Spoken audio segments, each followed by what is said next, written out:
I unlocked all of the achievements in Dark Souls 3, and here's how I did it. My plan was to complete 3 playthroughs because there are 3 achievements linked to each ending. Plus, certain rings and miracles are only available in New Game Plus and New Game Plus Plus for their respective achievements. During playthrough 1, I'll unlock the Usurpation of Fire ending because it is the most involved in terms of NPC questlines and overall coverage of the game. I want to see everything. I'll be fully exploring all areas of the game, killing all of the bosses, finding all of the gestures, covenants, and all available rings and miracles. This is the playthrough where I'll be grinding and farming the covenant items as well, which, for anyone that has done this, knows my pain. I started a new game, named my character, chose my burial gift, and started on my task. In Dark Souls 3, the world is on the brink of ruin as the fire sustaining it fades. You play as the Ashen One, an unkindled and kind of undead unworthy to ascend to become a Lord of Cinder. Lords of Cinder are those who once linked the first flame, burning themselves to prolong the Age of Fire. You're awakened by the tolling of a bell that rings when the first flame is in danger of fading. Your goal is to find and return the 5 Lords of Cinder to their thrones at Firelink Shrine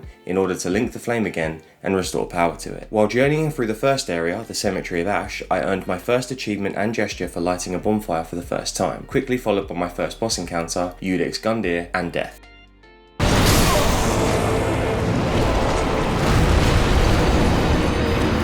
Iudex Gundyr has been corrupted by the Abyss and spends eternity testing Unkindled to see if they are worthy to link the flame. I defeated him and earned 2 more achievements, one for defeating the boss and one for becoming embered for the first time. After defeating Iudex Gundyr, I discovered Firelink Shrine. This is the main hub of the game, where I will level up with the Firekeeper and speak with other NPCs. Speaking with Blacksmith Andre here earned me the Hurrah gesture. In the High Wall of Lothric, I free Grey Rat of the Undead Settlement from his cell. He goes back to Firelink Shrine and we get a ring from him and a gesture later. Inside the cathedral, I spoke to Emma, High Priestess of Lothric Castle. She presents me with the small Lothric banner, which is an item that grants passage to the Undead Settlement. I then unlock the achievement for discovering the Way of Blue Covenant. After speaking with Emma, I went on to defeat Vort of the Boreal Valley. Vort is a man-turned-beast creature who guards the main gate at the Wall of Lothric. Below the foot of the High Wall bonfire, I found Yol of Londor and recruited him to Firelink Shrine. Yol is key to achieving the Usurpation of Fire ending. He can draw out True Strength, which is a free level up in exchange for a Dark Sigil. Dark Sigils are passive items that sit in your inventory. Each time you die, it increases your hollowing. As far as I'm aware, this does nothing other than change your appearance to be more shriveled and decayed. I need to draw out True Strength 5 times, which is the maximum, and I need 8 Dark Sigils in total to unlock the Usurpation of Fire ending. With Yol back at Firelink, I returned and spoke to Grey Rat to start his questline, and then to Yol again for the Beckon gesture. Back at the Undead Settlement, I found a Warrior of Sunlight medal to discover the Warrior of Sunlight Covenant and unlock the achievement for doing so. Then, I jumped into a cage on a creature's back to be transported to another area. This is where I spoke to Holy Knight Hodrick and discovered the Moundmaker's Covenant. Later on, I found Sigward of Katarina and started his questline. I helped him fight the Fire Demon and then got the Toast and Sleep gestures. Towards the end of the Undead Settlement, I defeated the Cursed Rotted Greatwood by bursting its pus sacks and got the Transposing Kiln. This is required to forge boss soul weapons and miracles. In the Road of Sacrifices, I met Anri of Astoria and their companion Horus the Hushed.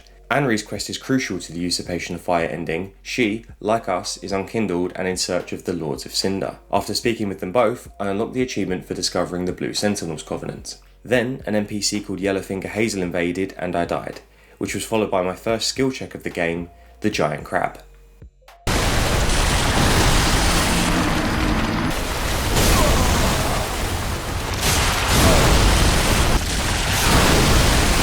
After much difficulty, I finally got my revenge for the Great Swamp Ring and met Orbeck of Vinheim. I promised to bring him scrolls in order to learn sorceries and he goes to Firelink Shrine. After that, I defeated the Crystal Sage, a straightforward boss that teleports around the arena and casts spells. Back in Firelink Shrine, I spoke to Cornix of the Great Swamp who I found earlier in the Undead Settlement. He teaches pyromancies and he gave me the welcome gesture. Ringfinger Leonard, another NPC who I met earlier, gives me the lift chamber key. I use this to take the lift down to defeat a Dark Wraith. After speaking with Leonard again, he gives me the applause gesture. Then, I gave the Transposing Kiln to Ludleth of Courland. This allows me to trade boss souls for weapons, rings and spells. Even though it isn't required, I transpose the Crystal Sage's soul for the Crystal Sage's rapier. This will increase item discovery and help with farming Covenant items, but we'll talk about that later. Speaking of item discovery, I got the Symbol of Avarice from a Mimic. This is a headwear item that increases item discovery, but drains health over time. Again, I'll use this when farming Covenant items in hopes of speeding up the process. In the Cathedral of the Deep, I defeated a Deep Accursed for Aldrich's Sapphire Ring, and then got tricked by Patches, who was wearing Sigward's armour, into crossing a bridge which lowers down into giants. Luckily, I had already cleared the area, so proceeded to defeat the Deacons of the Deep. The Deacons of the Deep is a gathering of deacons. Throughout the fight, one of the deacons glows red and defeating it deals damage to the overall boss's health bar. Once enough deacons have been defeated, Archdeacon Royce reveals himself and can be dealt with without too much trouble. I returned to Firelink Shrine and spoke to Henri again to progress their questline as well as my ending. Yellowfinger Hazel invaded again in Farron Keep and I got my revenge. Then I found the old wolf Farron, the leader of the watchdogs of Farron Covenant, who taught me the Legion etiquette gesture. In Firelink Shrine, Sirius of the Sunless Realms teaches me the Dark Moon loyalty gesture, and I request Yol of Londor to draw out true strength. I receive 5 Dark Sigils from him as a result. I need all of the Dark Sigils to unlock the Usurpation of Fire ending. This is important now because I need to have done this 5 times before defeating the Abyss Watchers. Doing this will cause the door to the Catacombs to open, but also kills Yol. After this, I caught up with Patches again in the Cathedral of the Deep, learned the Prostration gesture, and purchased the Katarina armour set for Sigward later on. Then I spoke to Rosaria, Mother of Rebirth, for the Rosaria's Fingers Covenant achievement. Patches tricked me again at Firelink Shrine, but he eventually became a vendor, and I gave Sigward, who was stuck in a well, his armour back for the Rejoice gesture. I killed a stray demon for its soul. This is needed for a miracle and a ring, so I'll need to kill it again in New Game Plus as well. And back at Firelink Shrine, Yol is now dead, and I meet Yuria of Londor, who thanks me for redeeming his soul and teaches me the dignified bow gesture. Yuria is also guiding Henri through their journey and plans for them to marry us. At the end of Farron Keep, I encountered my first Lord of Cinder, the Abyss Watchers. They are known for combating the Abyss wherever it may break out. By the time we find them, they have gone mad from exposure to the Abyss and are fighting each other. During the first phase, you start by fighting a lone Abyss Watcher, but as the battle progresses, more Abyss Watchers wake up and join in. They attack you as well as each other. Once the main Watcher has been defeated, it absorbs power from the corpses in the arena and the second phase starts. This time the Watcher's sword deals fire damage and leaves trails on the floor. Defeating the Abyss Watcher gets me my first Cinder of a Lord. In the Catacombs of Carthus I found Henri. They were looking for Horus as they got separated. I told them I hadn't seen Horus and carried on until I got invaded by Nightslayer Sorig, earning the My Thanks gesture as a reward. I got my revenge on Nightslayer Sorig for the Nightslayer's ring and killed another fire demon for its soul. Travelling through the Smouldering Lake, I was confronted by Horus, who had become hollowed and attacked me, leaving me no other choice but to fight back. At the end of the Catacombs of Carthus, I interacted with the chalice that transported me to the Abyss to face High Lord Wolnir. This is a giant skeleton that is easily beaten by destroying his bracelets. Breaking all 3 causes Wolnir to fall into the Abyss and die. After defeating High Lord Wolnir and returning to the Smouldering Lake, I used the catapult to kill the Carthus Sandworm for the Lightning Strike miracle and found a chamber housing the old Demon King. This is a relatively straightforward boss and defeating it wasn't a challenge. Back in Firelink Shrine, I spoke to Patches again for the Patches Squat gesture and got the Farron ring from Hawkwood. At the Church of Yorshka bonfire, I caught up with Henri again, who didn't know that I had killed Horus. They gave me the Ring of the Evil Eye and the Quiet Resolve gesture, and then I woke up Sigward again for the Emit Force miracle. In a cathedral at the end of Irophil of the Boreal Valley, I fought Pontiff Sullivan, a sorcerer who infused 2 great swords with dark elemental magic and summons phantoms to attack you. After defeating Sullivan, I progressed to the Profane Capital and learned the Stretch Out gesture from Laddersmith Gilligan's corpse. My second Lord of Cinder, Yorm the Giant, was the first boss that gave me some trouble.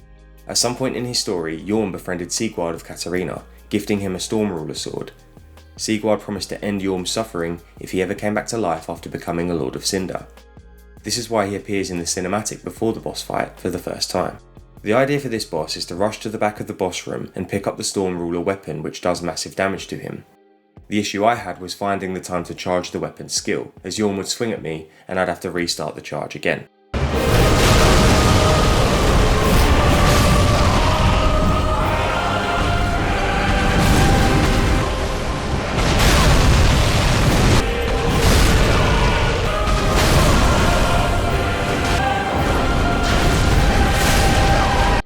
I finally defeated Yorm and took that as an opportunity to start farming Covenant items.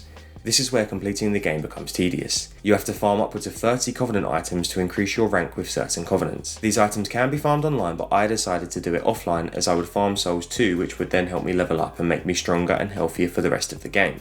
The problem with farming these items offline is that specific Covenant items drop from specific enemies and are not guaranteed to drop. and the drop rates are so low that you could sometimes be farming at the same spot for hours before even collecting one item. Equipping the Symbol of Avarice and Crystal Sage Rapier I collected earlier increases my item discovery, which increases the drop rate percentage. On top of this, I equipped the Covetous Gold Serpent Ring, which also increases item discovery. With my farming loadout equipped, I walked to the Keep Ruins bonfire and farmed 30 Wolf's Blood Swordgrass by killing the same 3 group enemies over and over and over again. Once I collected 30, I moved on to the Farron Keep perimeter bonfire to farm 10 Pale Tongues from the dark graves nearby. After that, I went to the Catacombs of Carthus bonfire to farm 30 vertebrae shackles by defeating the Grave Warden skeletons in the tunnels. Once I'd finished farming, I continued on to Irophil of the Boreal Valley, where I found Archdeacon MacDonald and discovered the Aldrich Faithful Covenant. Then I discovered the Dark Moon Tomb and spoke to the pilgrim who was waiting outside. She gave me the Sword of Avowal, which is used to marry Henri, which completes their questline, but more importantly, gets us closer to the Usurpation of Fire ending. On the way to the ceremony, I picked up the brass set and equipped it because it seemed to be there for a reason, and frankly, I liked the look of it. I then walked up to Henri's body and performed the Rite of Avowal, receiving 3 more dark sigils, bringing my total to the 8 that I needed. Back at Firelink Shrine, Yuria congratulated me on the ceremony and told me to link the fire. This would be the last step for the ending. In Anor Londo, I discovered the Blade of the Dark Moon Covenant and faced Aldrich, Devourer of Gods. Aldrich is my third Lord of Cinder, who was once a cleric who, in his search for power to link the First Flame, started to eat humans and absorb their essence. By the time we come across Aldrich, he is a maggot-ridden sludge of rotten flesh and bones who puppeteers a dead Gwyndolin, a boss from Dark Souls 1. I died to Aldrich a lot.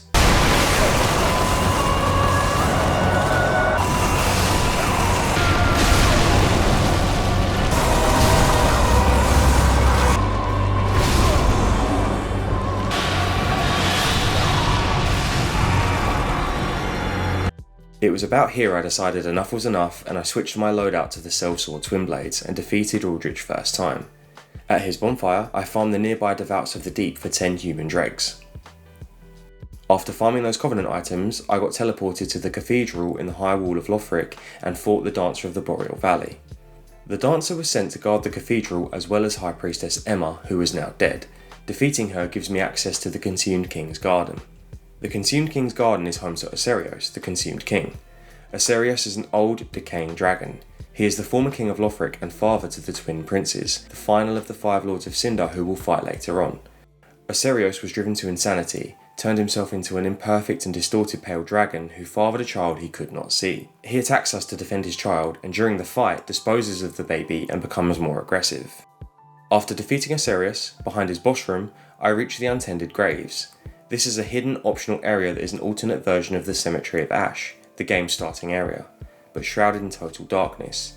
We're here for a few things. First, to defeat Champion Gundyr, who is a different version of the game's first boss. Then, to pick up the Coiled Sword Fragment. This is essentially an unlimited homeward bone which I will primarily use when farming the last few Covenant items to walk back to the bonfire last rested at to save some time on running back. While here I purchased the Priestess Ring from the Shrine Handmaid and finally, collected the Eyes of the Firekeeper. I will give these to the Firekeeper on my second playthrough for the End of Fire ending and achievement. On returning to regular Firelink Shrine, I reinforced the Sellsword Twin Blades to +10, which is the highest level, for the Supreme Weapon Reinforcement achievement, before continuing on to Lothric Castle. Here, I prayed at the Altar of Sunlight for the Praise the Sun gesture, and then defeated the Dragon Slayer armour. The Dragon Slayer armour is what remains of an ancient warrior of Lothric. It guards the entrance to the Grand Archives. Back at Firelink Shrine, I purchased all of Irina of Karim's miracles, and then it was time for farming again. At the Anor Londo bonfire, I farmed the Silver Knights for 30 Proof of Concords kept, and then farmed a Lothric Knight for 30 Sunlight medals at the Lothric Castle bonfire. In between farming for Proof of Concords kept and Sunlight medals, I managed to accidentally sell my Grass Crest Shield to the Shrine Handmaid in Firelink Shrine. After hours of farming Covenant items and grinding millions of souls, it was nearly time to finish my very first playthrough of Dark Souls 3. But we still had a few things to do before that. I headed back to Firelink Shrine and purchased all of Vorbeck's sorceries. This rewarded me the Silent Ally gesture and the Slumbering Dragon Crest ring. Then I used my final Estus shard to fully upgrade my Estus flask with Andre for the ultimate Estus achievement, and burned my final Undead Bone shard to fully upgrade the Shrine Bonfire for the ultimate Bonfire achievement. At the top of Lothric Castle I encountered the Twin Princes, a pair of bosses and the final of the 5 Lords of Cinder. Lorien and Lothric are the sons of Oserios, who we defeated earlier. Lothric, the younger prince, was born sickly and frail but was destined to become a Lord of Cinder. When the royal family realised that he would never improve from his condition, they bound the souls of the two princes together with a curse. This curse crippled Lorien, leaving both princes unable and unwilling to fulfill their destiny of kindling the first flame. So they retreated to their chamber to wait for the end of the world. The prince's decision is what led to the bells at the beginning of the game to ring, awakening the Lords of Cinders of the past and the unkindled, me, to hunt them down and bring their cinders back to Firelink Shrine. The battle begins against Lorien alone, who crawls from the shadows. Once he has been beaten, Lothric revives his brother and joins him, climbing on his back. In this phase, each brother has their own health bar, but because Lothric is the Lord of Cinder, the objective is to defeat him. If Lorien is killed again, Lothric will continue to revive him. Once Lothric has been defeated, Lorien falls too, but before I could link the flame and finish the playthrough, we had one more area to get through. Using the Path of the Dragon gesture, I was transported to Archdragon Peak, and got an achievement for reaching it. Navigating Archdragon Peak, I was greeted by the Ancient Wyvern, a gimmick boss who I defeated easily.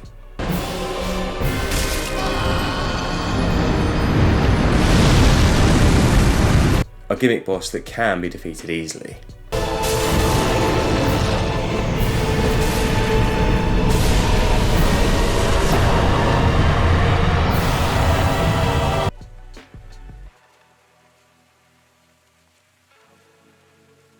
Continuing on, I used the Path of the Dragon gesture again to get the Calamity Ring and went on to face the Nameless King.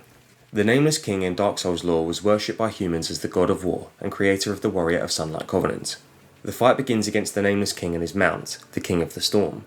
Once enough damage has been done to the mount, the Nameless King dismounts and absorbs its strength before facing us one-on-one.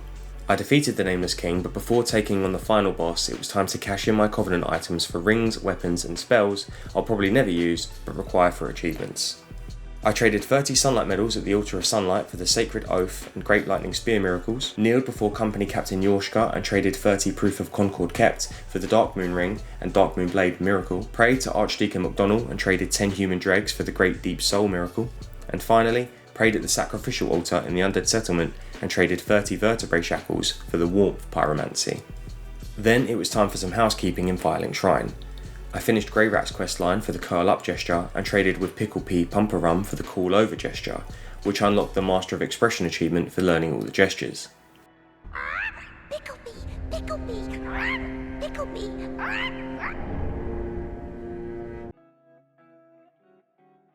I spoke to all of the NPCs to clean up and purchased all of the remaining miracles, sorceries, pyromancies and rings available for this playthrough.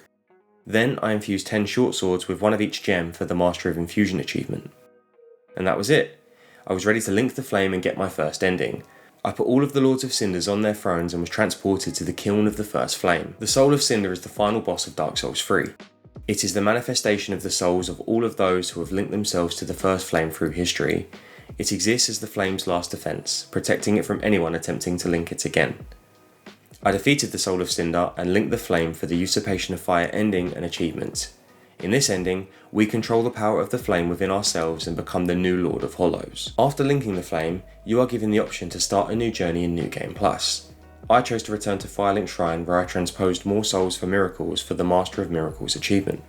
Before moving on to playthrough 2, I played through both DLCs, Ashes of Ariandel and The Ring City. There are no achievements for either of those DLCs, but I wanted to play through them anyway for the lore, challenge and rewards. I returned to the main game with new rings, armour and weapons that I would use in subsequent playthroughs. With the DLCs completed, I started my next playthrough. New Game Plus in Dark Souls 3 is a way to replay the game while keeping your current stats and gear. It also gives enemies more health and damage, but the reason we need to do consecutive playthroughs is to find the new rings and get the other endings. The ending for playthrough 2 is the End of Fire ending. To do this, I had to collect the Eyes of the Firekeeper from the untended graves again, because they were removed from my inventory at the beginning of New Game Plus, and give them to the Firekeeper before killing the Soul of Cinder, and then summon the Firekeeper without touching the last bonfire. During playthrough 2, I collected some of the enhanced rings that were only available in New Game Plus, and acquired the remaining sorceries and pyromancies for the Master of Sorceries and Master of Pyromancies achievements. Shout out to Ben from Platinum Chasers for his walkthrough. I also used the fact that I was overleveled from soul farming and completing both DLCs to my advantage and killed the giant crabs on this playthrough easily, and recollected the Grasscrest shield that I had mistakenly sold earlier on. After defeating the Soul of Cinder, I activated the Firekeeper's summon sign and let the cutscene play out. In this ending, the Firekeeper takes the first flame into her hands and lets it die out, ending the Age of Fire. From there, I headed straight into New Game++ and started Journey 3. This time I wanted to experiment with different armour sets and weapons, so opted for a heavier build, with the goal of being able to take more damage and additional poise, while also taking out enemies quicker. I soon realised that not only did this not suit my playstyle, but it didn't help me when sprinting through areas because I was avoiding a lot of enemies to get to the rings and bosses I needed as quickly as possible. Playthrough 3 was simple. Rush through the game, collecting the last few enhanced rings I needed for the achievement and getting the third and final ending, to link the first flame. This is the easiest ending as there is no requirements other than killing the Soul of Cinder and linking the first flame. After defeating all of the Lords of Cinder for the third time, it was time to head back to Archdragon Peak to take on the Nameless King for the second and final time to gain access to the Covetous Gold Serpent Ring +2 and the Master of Rings achievement. With every other achievement unlocked, it was time to defeat the Soul of Cinder, link the first flame and unlock my final 2 achievements, to link the first flame and the Dark Soul for completing all achievements. And that was how I unlocked every achievement in Dark Souls 3. I hope you enjoyed this video. I plan on continuing my journey through From Software's games with Sekiro and Elden Ring, so please do consider subscribing if you'd be interested in seeing those. Let me know if you've completed or platinumed Dark Souls 3 and how you found it in the comments below, and I'll speak to you soon.